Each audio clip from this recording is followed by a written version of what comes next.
Cons of recruitment: no one likes you. Okay. What would you advise someone that kickstarts a career in sales? All you need to do is ask questions and listen. Okay, and that's how you'll be a much better quote-unquote salesperson. You were really well known in like the Salesforce space as Salesforce Kat. How did you end up creating this personal brand? When I started working at Talenza, my manager at the time just started calling me Salesforce Kat internally. Oh, really? Okay. And I was Salesforce Kat, what's your plan for today? And where are you going? And what are you doing? And I thought, I really like Salesforce Kat. I think I'm going to turn this. And then you know how Salesforce has got all their little characters, Cody and Appy, etc. And I thought, oh, maybe I'll try have a little one that goes on the journey with all the Salesforce characters. And I still remember I was on a call to a candidate once and they told me, they work in .NET and C#. And I wrote down C# as in SEA and then the word sharp. Okay. And my manager at the time says, okay, Kat, that's not it. And how did you decide to start your own business, which is Kohort Partners?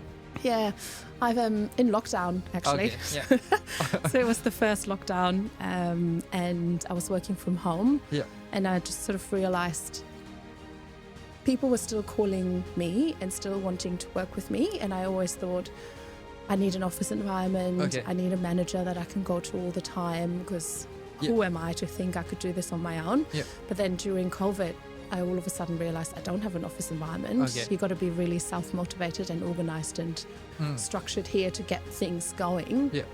And I sort of realized, I'm already doing it. And then, once the thought was there, I was like, oh dear, I think I can do this on my own. And then I just had to do it because I thought if I'm not going to do it, I'll regret it. And the demand for Salesforce talent was through the roof. Okay, so I picked a really good time. Yep.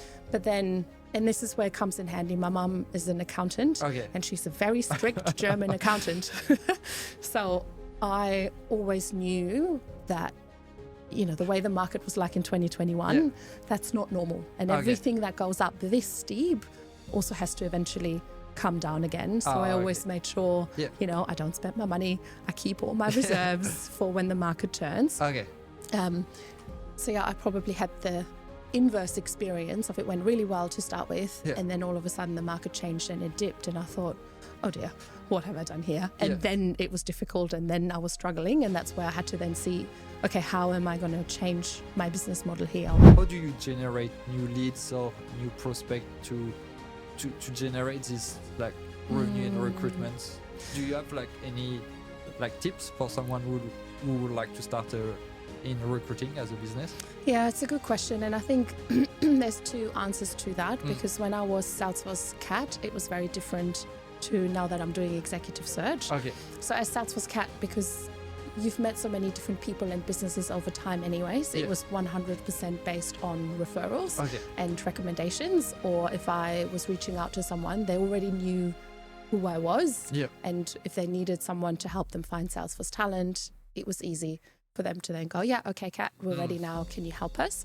Whereas then when I started to establish a reputation in a new market where people didn't really know me, I was just reaching out to people and say, hey, this is who I am. This is what I do. I'd love to understand more about you and share how I might be able to help you. Does that work when you do like cold, like, I don't know, like cold calling? Yeah. Does that? Surprisingly. Yeah. And I have to say, I always thought, oh God, this is just so awkward. I don't know how this is going to go. Yeah. But people, I think if you're approaching someone from a position of wanting to help and to support rather than wanting to sell someone something, people are so happy to connect and also happy to help you.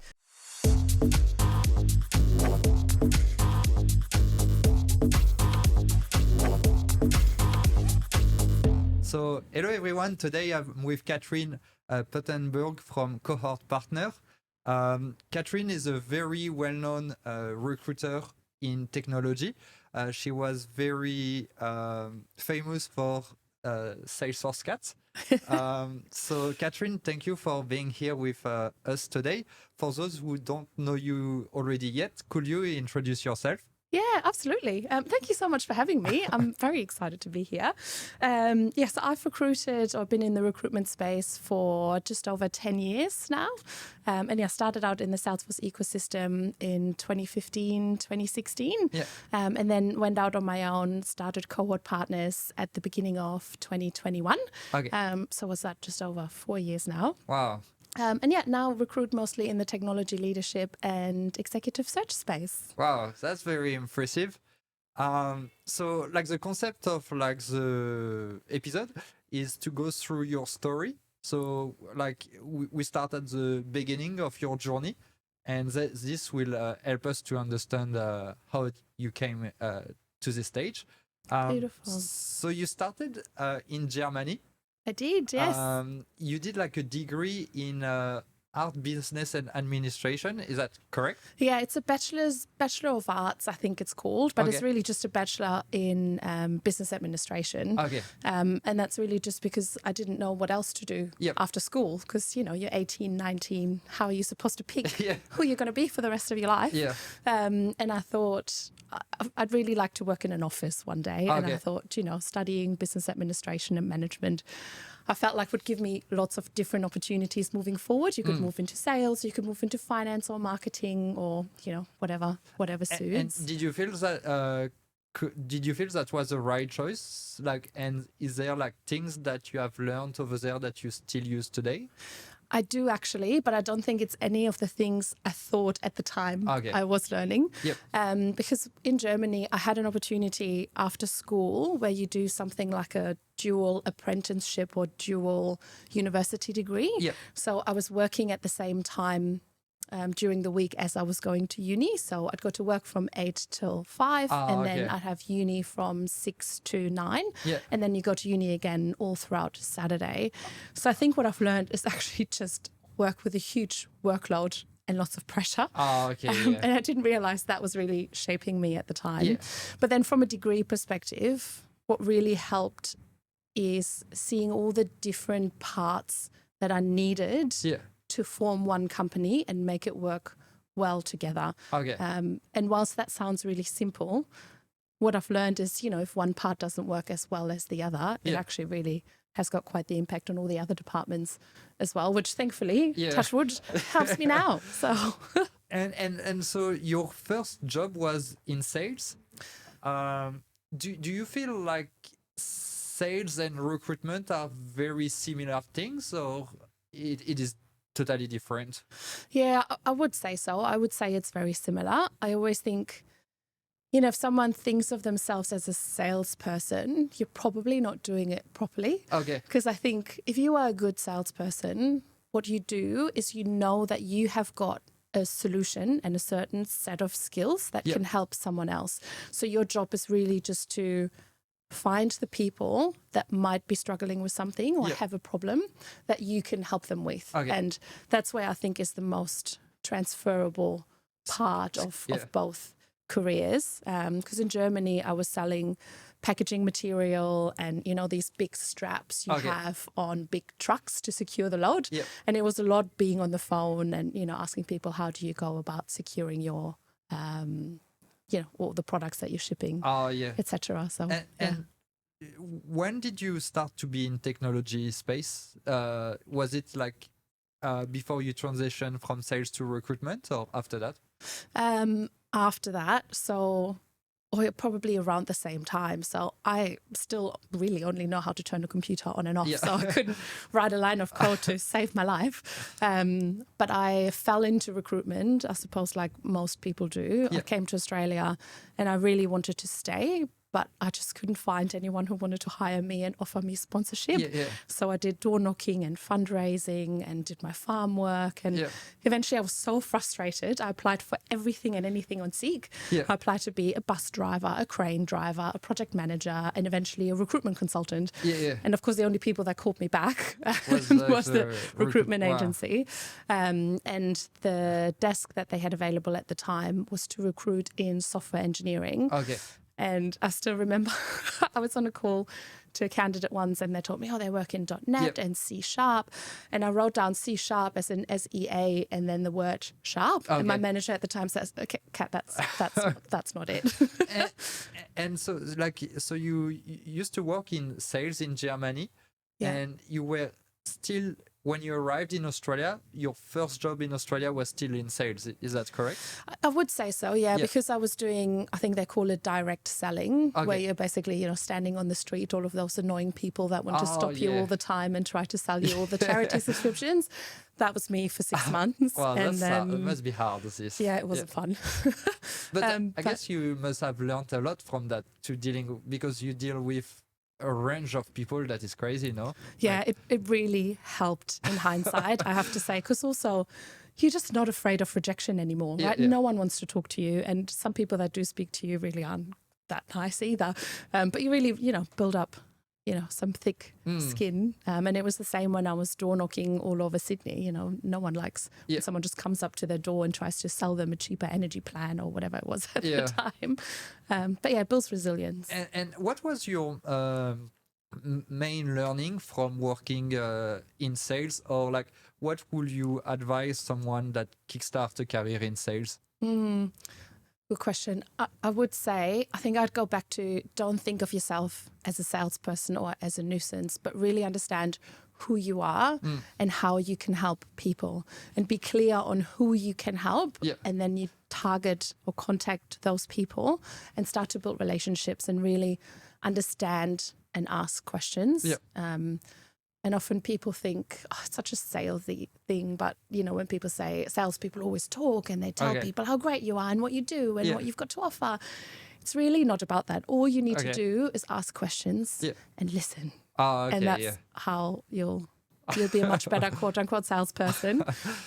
Okay, so that's interesting. So basically, like active listening is very important. You think as a salesperson? Absolutely, because otherwise, how are you going to find out what you can help them with if you're just talking what you can do and who you are and what you offer? You don't even know if that person is interested or what they're struggling with. So, and do you feel most of the salespeople make this mistake, or what's your view on that? Often, and I would say sometimes it's just a learning experience, right? But sales usually attracts extroverts, and extroverts love talking and love connecting with people. So I don't think it's necessarily I'm wanting to show off who I am, but they're just so excited to talk to people. Whereas, often if you're an introvert in sales, it can feel a bit more daunting, but I've learned over time that's actually become my little superpower. Really? I'm actually a little bit shy and I'd rather listen and ask the question. And people like that over someone being like too talkative sometimes? I'd assume so. I mean, I can't speak for everyone, and I know that I don't appeal to everyone. I'm not the right person for everyone either. And others would prefer to have someone that's more outgoing and more talkative and has got more more to say. It just depends. You just got to find your people. I think. And when you started like your recruiting career, like the recruiting position, did you ever thought, I would like to get back to sales? Or like, did you really prefer recruitment? What are like the pros and cons, and where would you put yourself between like recruitment and sales? Yeah, I feel recruitment and sales are quite similar, if not the same thing, because you are looking for a solution and trying to solve a problem for someone else. Pros and cons working in recruitment. I'm gonna have to do that again.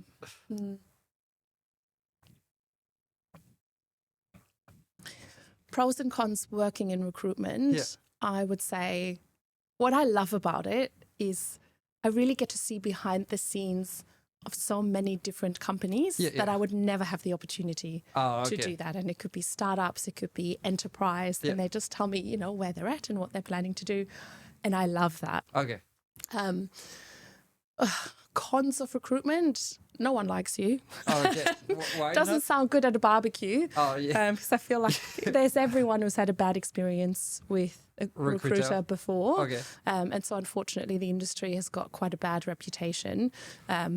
But I also think, that's a good opportunity for people who are doing the right thing and really want to help people.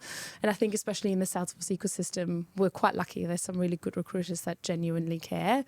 But often outside of the ecosystem, it's even harder. Yeah, that must be really special. And I think in terms of recruiter in the Salesforce space, because you will explain that you expand, but at least I only know the Salesforce space, but like a lot of them have good reputation, actually, I find. Yes. And do you feel like, how do you divide your time between like meeting people and like working a bit like on your laptop and being like by yourself on like document or things like this? Like how do you spread your time?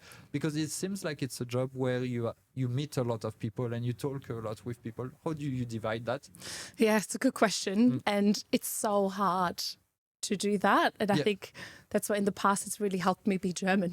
Right? To be and the structure and the organization, and be really clear on my day plan. What are my priorities for this month, this week, this day?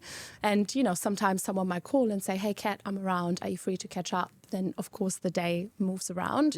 But I think I've always got things sorted in order of priority and what I need, and on average, how much I need to be on meetings during that week, that month, that quarter. I always make sure that evens out over time, so that, when I have a day where I'm out of the office all day, I haven't made a single phone call, but I had 5 or 6 meetings. I'm like, okay, well, that's actually okay. And then the next day I'm like, okay, now I'm going to have to respond to all my LinkedIn messages. I'm going to have to respond to all my emails. And sometimes it's just long hours, but that's fine too. But how do you, like, in terms of hours, how do you divide that? So I try to work with my own energy levels too, because there are days where I feel drained. Good. That's right. And I'm usually really good in the morning. I have a lot of energy and I'm ready to talk to people, and I go out and my brain is firing. So I try to do everything outbound in the morning. And then all my admin work and follow-ups in the afternoon. How do you divide your time between meeting people in real life and in online? How do you choose when you should meet someone online and meet someone in real life? Oh, it's hard to say, and I like to meet as many people in person as I can. It's just not possible, and sometimes it's about timing. If someone catches me at the right time, I'm in the city, I've got a time slot. I've had quite a lot of people just turn up at my office, and then sometimes I feel bad. I've got a call booked in, I can't do that. So I try to have as many in-person meetings and video calls as possible. And I just think everyone has got something valuable to say and to offer. So I wouldn't say there's a particular screening process. It depends on like the availability. Day. And so you were really well known in like the Salesforce space as Salesforce Kat. How did you end up creating this personal brand? Was it because you started at Sirius? Is that correct? Yeah, that's correct. At what time did you decided like to create Salesforce Kat, or to put a name like on your activity in a way? So I worked at Sirius for 3 years, and then I worked at Talenza for 3 years. And it was when I started working at Talenza, my manager at the time just started calling me Salesforce Kat internally. Oh, really? Okay. And I was Salesforce Kat, what's your plan for today, and where are you going, and what are you doing? And I thought, I really like Salesforce Kat. I think I'm going to turn this. And then you know how Salesforce has got all their little characters, Cody and Appy, etc. And I thought, maybe I'll try have a little one that goes on the journey with all the Salesforce characters. And actually, it was a really good thing like that you created, like because even without knowing who you were, like I've like when I started my Salesforce career, I've heard about this nickname. Oh, beautiful. Do you feel this having like this kind of nickname or personal brand really help to be more efficient or to succeed more in what you do? Absolutely. It's helped me so much. And I think if there's one thing I've really done right, and I would do again anytime, it was creating the Salesforce Kat persona. Because like you said, people hear of you and you've got a reputation before you've even entered a room. And that's helped so much, especially when I then started to go out on my own, and the brand was attached to me as a person, not necessarily the agency I was working for at the time. So it's made it a lot easier to start my own business. Yeah. And it also helped, when I started calling people, hi, it's Kathrin from Kohort. People were like, sorry, who? And I said, Salesforce Kat. Oh, Kat, hi, how are you? It's really made it so much easier. And I loved being Salesforce Kat so much. And it was also really hard to then let that go because, it becomes part of your identity. It's who you are. It's how people know you. I've built a whole business around being Salesforce Kat. It's almost like developing or creating an asset in a way, like because it's something that will bring value over time. Yeah, absolutely. Absolutely. And it still does, sometimes still people say, oh, you're Salesforce Kat, and it's beautiful. And did you feel like, you worked 2 years with, two different organizations, Sirius and Talenza, that are specialized in the Salesforce space. What did you learn the most over there? Like to get ready to start your own business? I'd say the two businesses are very different. Okay. And I probably worked at both of them at the right time in my career. Yeah. I have to be really careful here. Yeah, that's okay. So Ed, okay, let me start again. So I think I worked at both of them at the right time in my career, and I learned two very different things from both companies. At Sirius, I learned a lot of the foundations, and it taught me to be really structured and really resilient. Whereas at Talenza, I learned how to go deeper on relationships, build a brand, and how to lead networking events. Okay. I got a lot from both. Yeah, but different things. Different experience, yes. And I saw you still do a lot of events. I think I seen that you went to a sort of leadership events, like women leadership events recently. I think it was in Bondi Iceberg, no? Or it was something. There's so many. Oh, really? And I try to really be out there. So do you do a lot of them? Yeah, because I think, people connect with people in person, and especially now that there's so much more remote work and video calls, I've always made an effort to be out there at all sorts of networking events, or always when there was a Salesforce networking event or community groups, I would always go. I started to host my own Salesforce leadership roundtables. I loved hosting them. So you did that as and well. then now I'm part of all these different technology leadership groups and female leadership groups. There's a Forbes Women event that's actually on tonight, so we'll be going back there. And then it's called Business Chicks, which is another female-led business networking event. Yeah, there is I don't know her name, she did like a marketplace Shopu or something like. Yes. She's amazing, Jane Liu. Yeah, she have an event as well. I've seen that, like it's like a talk or something like this. But yeah, well, and how do you find all those events to go to? Some of my own research, and I think my algorithms are all geared towards, Kat likes to go to networking events. Let's show her everything that's happening in Sydney.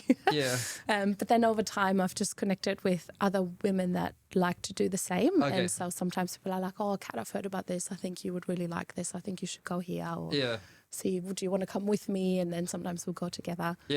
Yeah, that's good. At the end of the day, it's almost like doing like a fun activity, but you work at the same time, isn't it? Yeah, that's right. And I love, like, as much as sometimes I'm an introvert and I get really shy, I actually love meeting new people, especially one-on-one, and when you can really, dig deeper into, who are you? What do you do? Why are you here? Where do you want to go? yeah, that must be interesting. And mostly since you started your own venture after Talenza, like it's very key for you to meet new people. Do you meet sometimes people that generate opportunities in the networking event, or how do you end up like building opportunity? Yeah, absolutely. And I think it's also about not expecting anything from someone, but always coming in with the mindset of, I'm here to help you. Who are you? Where would you like to go? I'm happy to make an introduction for you. I'm happy to share relevant information with you, whatever it might be. And often, people or opportunities come indirectly as well, right? There's a lady I met at an event once. She's introduced me to 3 other women. 2 of those have introduced me again to someone else. And then now I can make different introductions for other people. And it just sort of snowballs from there, and everyone adds value in a different area. And if, I can recruit for them or I can help them find a new role, then even better. Yeah, that's it's like being available if needed, basically. Yeah, in a that's way. right. And how did you decided to start your own business, which is Kohort Partners? Yeah, I've in lockdown actually.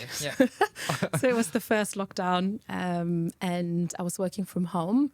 And I just sort of realized people were still calling me and still wanting to work with me, and I always thought, I need an office environment. I need a manager that I can go to all the time, because who am I to think I could do this on my own? But then during COVID, I all of a sudden realized I don't have an office environment. You got to be really self-motivated and organized and structured here to get things going. And I sort of realized, I'm already doing it. And then, once the thought was there, I was like, oh dear, I think I can do this on my own. And then I just had to do it, because I thought, if I'm not going to do it, I'll regret it. And, should it not work out, God forbid, I can always go back into the agency world. And on top of that, you have learned something different on top of recruiting, I guess, because you have all the other component of managing a business. That's right. And I'm so glad. I think that was a bit of a full circle moment for me as well, where I then realized, that those studies I did years ago actually do come in handy, that now I truly understand how all the different parts come together and how everything is just as important. And what do you feel is the most challenging part that you have to do on top of recruiting? What does it look like to run your own recruiting business? What are the activity outside of the recruitment? Yeah, it's a good question, because you're trying to run a business at the same time, right? So sometimes I've got a day where I'm like, oh my God, great, I'm going to call this person, and then I'm going to go on this meeting and I'll do this. And then the accountant calls and says, Kat, I really need this. And then the marketing person calls and says, oh, Kat, we just did this, and can you just approve this, and can you look at this? So it's often trying to manage the business around that. And then the biggest challenge or the biggest shift is, I think I've had 2 big challenges. One was, there's no one to tell you what to do. Right? When I'm stuck or I've got a problem, I can't just be like, hello, Mr. Manager, how have you done this before? Can you please help me? And whilst I can still lean on other people and ask for advice, the final decision lies with me. And that could be the right decision, that could be the wrong decision. I don't know. So I just had to realize over time, oh dear, it really is just me. And then the other part is cash flow, because no one pays you a salary either. So you just never know, am I going to make enough money this month or this quarter? And that's just where you have to back yourself. I always have, but it's just a different feeling of, oh dear, no one's ever going to pay me a salary. That must be very... not scary, but it could be the first few months, I guess. Yeah, it's quite motivating as well. It really gets you out there. And from the activity that you do that generates the most revenue. So basically, how do you generate new leads or new prospect to generate this revenue in recruitment? Do you have any tips for someone who would like to start in recruiting as a business? Yeah, it's a good question. And I think there's 2 answers to that, because when I was Salesforce Kat, it was very different to now that I'm doing executive search. So as Salesforce Kat, because you've met so many different people and businesses over time anyways, it was 100% based on referrals and recommendations. Or if I was reaching out to someone, they already knew who I was. And if they needed someone to help them find Salesforce talent, it was easy for them to then go, yeah, okay, Kat, we're ready now. Can you help us? Whereas then when I started to establish a reputation in a new market where people didn't really know me, I was just reaching out to people and say, hey, this is who I am. This is what I do. I'd love to understand more about you and share how I might be able to help you. Does that work when you do cold, I don't know, cold calling? Yeah. Does that surprisingly, and I have to say, I always thought, oh God, this is just so awkward. I don't know how this is going to go. But people, I think if you're approaching someone from a position of wanting to help and to support rather than wanting to sell someone something. Yeah. People are so happy to connect and also happy to help you. Okay. So every time I then ask, is there anything else anyone else you think I should speak to, or anyone else who could benefit from connecting? And there people always say, oh yeah, absolutely, Kat, you should meet with this person. I'll introduce you here. Yeah. So I just think as humans in general, I think we're wired to give back and to help other people. And if people can feel you're coming from the right place, people always want to do the right thing for you as well. That's interesting. And do you feel, why did you expand to something like executive search and IT in general, from what I understand, rather than being like focused on Salesforce only? It sort of naturally happened. I didn't have a business plan and I didn't think, oh, this year I'm going to do this or I'm going to do that. It was more the Salesforce market changed, as we've all noticed, 12 months ago. Did it? Or how? Sorry, can we do the whole thing again? Oh, yeah. So, like, the question was... Sorry. I don't remember the question. The question was like, how did you ended up like expanding like from Salesforce only to something that is like IT and executive search? Yeah, it sort of naturally happened, I think. So I didn't have a business plan where I thought, oh, in 1 year or 2 years' time, I'm going to do this. When the Salesforce market started to change, maybe about 18 months ago or almost 2 years ago, when Salesforce started to make redundancies and then it filtered through the partner ecosystem and then eventually the end customers, there were a lot of my hiring managers and my clients that were made redundant and were impacted by that, and that then called and said, oh, Kat, I've been made redundant and do you have anything and can you help me? And I thought, well, they've helped me for years, right? Like the least I could do is that's right, try and give back and now help them find a new role. So when those people got made redundant, in fact, it was an opportunity for you to find them a new job. Is that correct? That's right. Yeah. But it took a while for me to see that as an opportunity, because initially I thought, oh no, my whole business is going to fall apart and all my clients are gone. What am I going to do? But then I thought, no, you know what? Every time your external circumstances change, I think you got to go back inwards and think, who am I? Where do I add value and how can I help people? And also, where is the need at that given time? And then I thought, okay, right, the need is now in me helping my clients. And that then naturally helped me develop. And I almost felt like, you know, I've learned and I've stretched since then and become a bigger version of myself or more of myself. And could you explain how different executive search and what you do is different from Salesforce as a niche? Like, is it fully different? Is it the same? What are the differences? It is quite different. So, and it's different in two ways. So Salesforce recruitment is often done in what we call contingent recruitment, where you don't get paid until you find someone, a candidate. So you basically work for free until that person starts and you can send an invoice, which often means, you know, there's no commitment on either side, no win, no fee, right? So, which then often means the client might not be as committed, or that's where people have average experience with recruiters. They don't hear from them for a week or two. Like, are you still recruiting for this role or not? Whereas in executive search, it was called a retained search. So you are engaged on a retainer and someone pays you a fee upfront to start the search, and then you're paid another fee once you've submitted a shortlist, and then the last part is paid based on completion. And whilst it's not necessarily about the financial model, but it's about the commitment and the relationship behind it. So I know that when someone is looking for a CIO to join this agriculture business or whatever it would be, and they're willing to pay a retainer up front, I also know they're serious. They really want to make this work, and they want to work with me in partnership, and I can work very closely with talent acquisition. I can work closely with the CEO. So it is a different partnership. Why do you think Salesforce ecosystem don't have this type of business model? I don't think it's necessarily just Salesforce. It is technology recruitment in general, or most other parts across recruitment.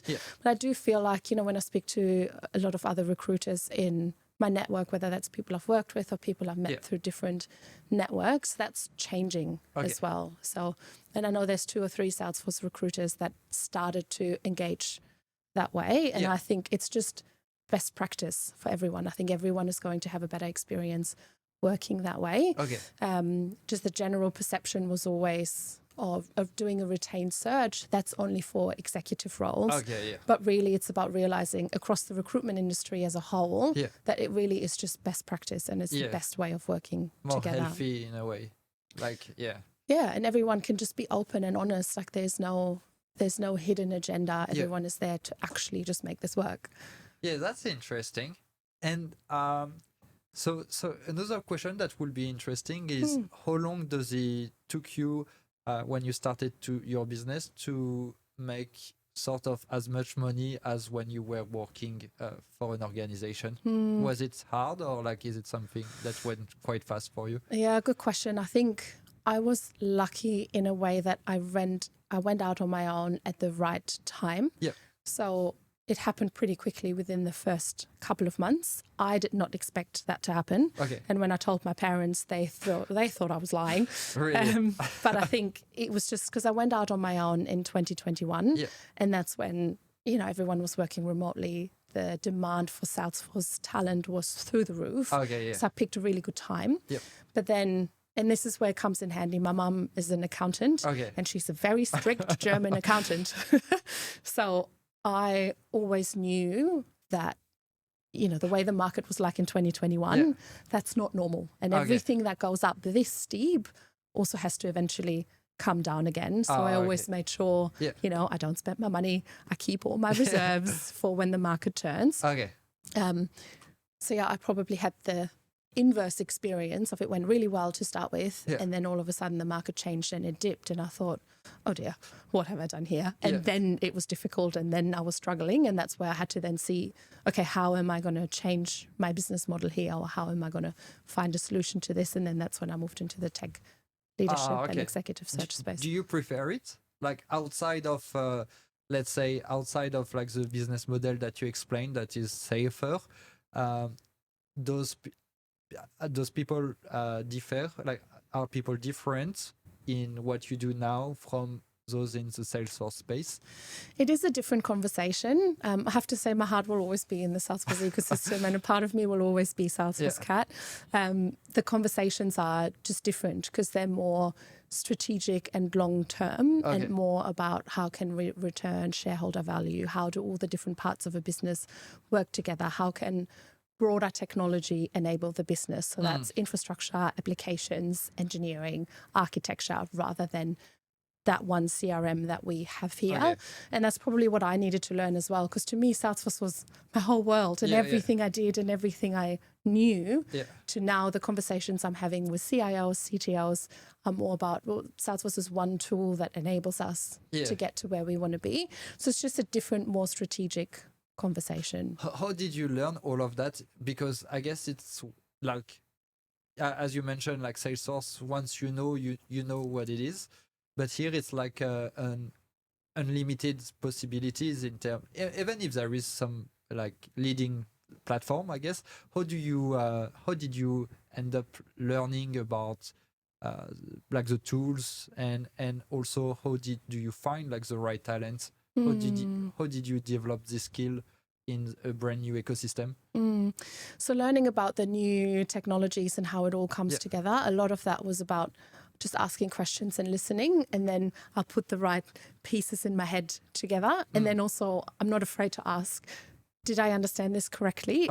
I'm assuming it works like this. Is that correct? And people are like, no, Kat, not in this part, but in this part, yes, it does.